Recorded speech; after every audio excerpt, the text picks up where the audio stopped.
almost a whisper at the year is 711. On the shores of North Africa, a Muslim army stands facing a narrow strip of water. On the other side lies a kingdom that has stood for 300 years, Visigothic Spain. Their commander gives an order that no general before him had dared to give. Burn the ships. Behind his men now, only the sea. Ahead of them, an empire. There is no way back, only forward into history. This is the story of Tariq ibn Ziyad, the general who conquered a kingdom in 7 days, gave his name to a mountain that still bears it today, and became one of the most consequential commanders in the history of the medieval world. Welcome to War and Military History. To understand what Tariq ibn Ziyad accomplished, we first have to understand the world he was born into. By the early 8th century, the Umayyad Caliphate had become the largest empire on earth.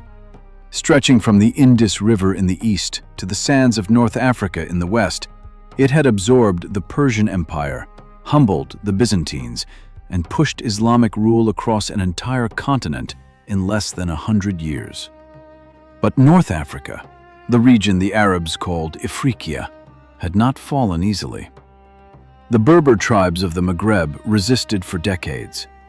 It took a general named Musa ibn Nusayr, appointed governor of Ifriqiya by the Caliphate, to finally bring the region under stable Muslim rule. Tariq ibn Ziyad was one of those Berbers. Some historians describe him as a freedman, a former slave who rose through military service to become one of Musa ibn Nusayr's most trusted commanders.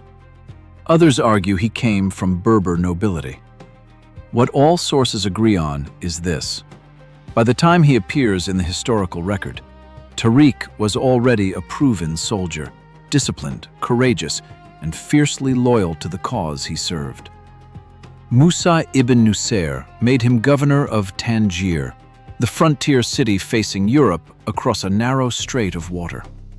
It was a post on the edge of the known world, and it placed Tariq closer to Spain than any Muslim commander had ever been. Across that strait lay the kingdom of the Visigoths, a Germanic power that had ruled the Iberian Peninsula since the collapse of Rome nearly 3 centuries earlier.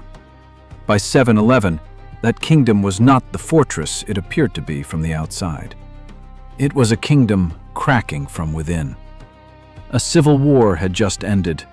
King Roderick had seized the throne in a disputed succession, and the sons and allies of the previous king, Witiza, deeply resented him. Nobles were divided, loyalties were fractured, and, according to several early accounts, one nobleman in particular had a personal grievance so severe that he was willing to invite a foreign army into his homeland. His name was Julian, the Byzantine-aligned governor of Ceuta, a coastal stronghold on the North African side of the strait. Whether driven by revenge, politics, or a genuine belief that Visigothic rule needed to fall, Julian made contact with Musa ibn Nusayr and Tariq ibn Ziyad. He offered ships. He offered local knowledge of the Spanish coastline and, most importantly, he offered intelligence. The kingdom he wanted them to invade was already breaking apart. Musa ibn Nusayr, ever cautious, first sent a smaller reconnaissance raid across the strait in 710, led by a commander named Tarif. It returned successful, confirming what Julian had promised. Spain was vulnerable.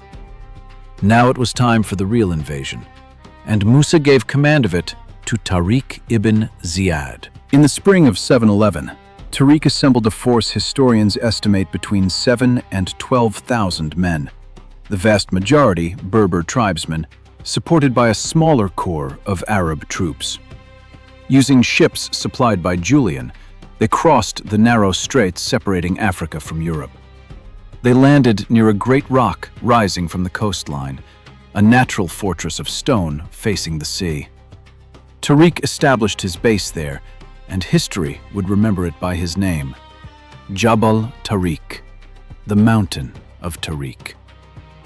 Over the centuries, that Arabic name would be worn down by European tongues into something the whole world still uses today. Gibraltar.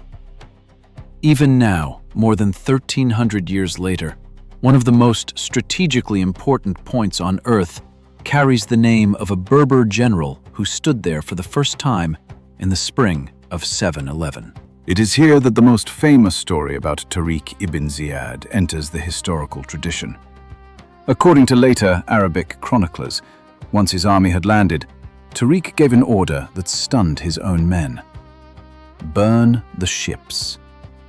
There would be no retreat across the strait, no fallback position, no safety net.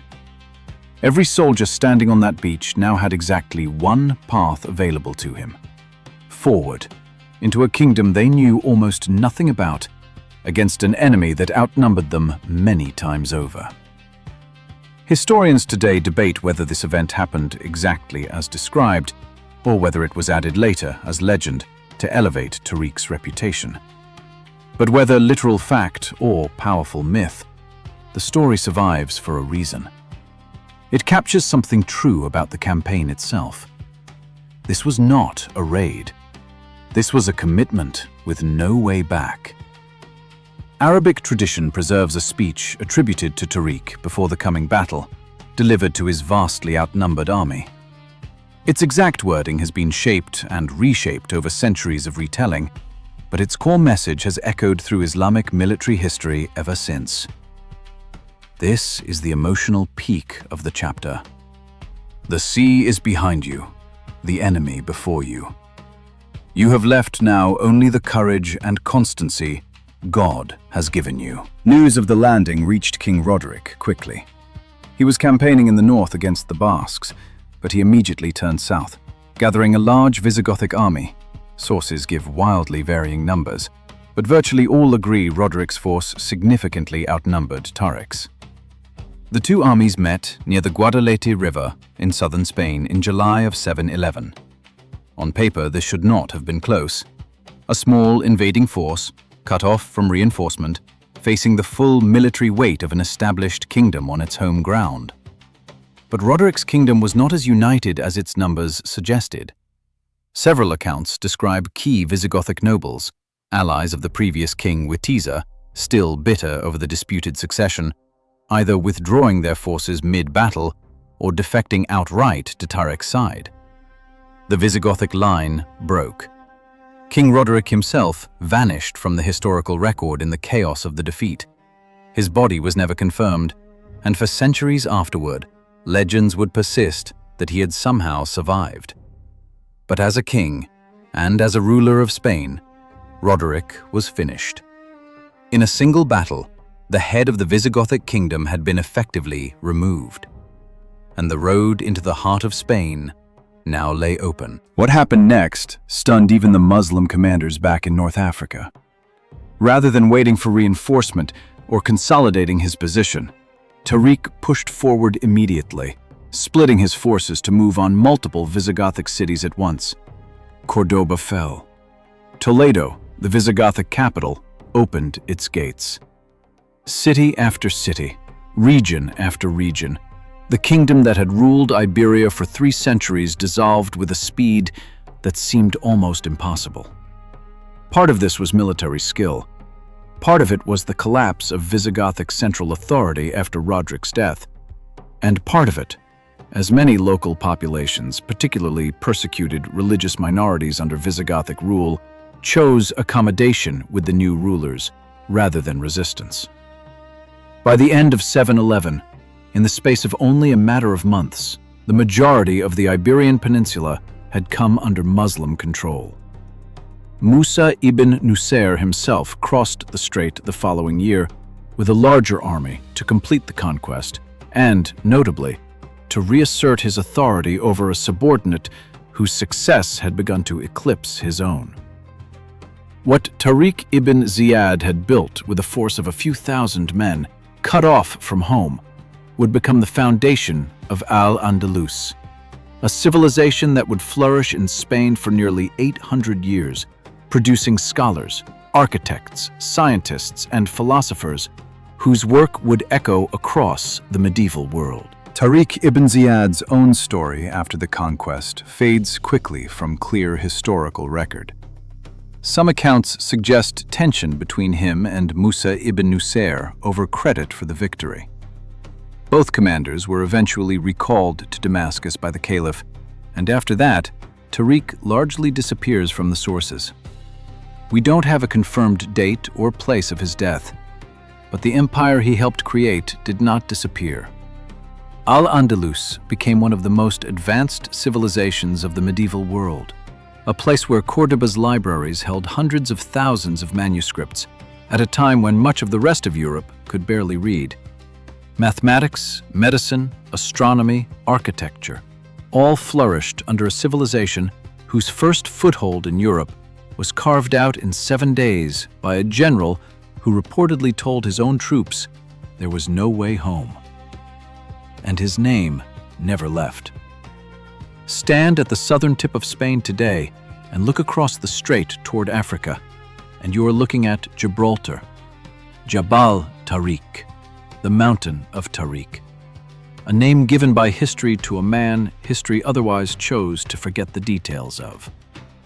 1,300 years later, one of the most important strategic points on the planet still carries his name. Not the name of the king he defeated, not the name of the superior he eventually clashed with. His name. That is the story of Tariq ibn Ziyad, the general who burned his own ships and in doing so, opened the door to nearly 8 centuries of Islamic civilization in Europe. If you enjoyed this story, this is exactly the kind of history we cover here on War and Military History. The battles, the commanders, and the turning points that shaped the world, told the way they deserve to be told. If this is your first time here, hit subscribe. We're building a home for real military history, and every subscriber genuinely helps this channel grow.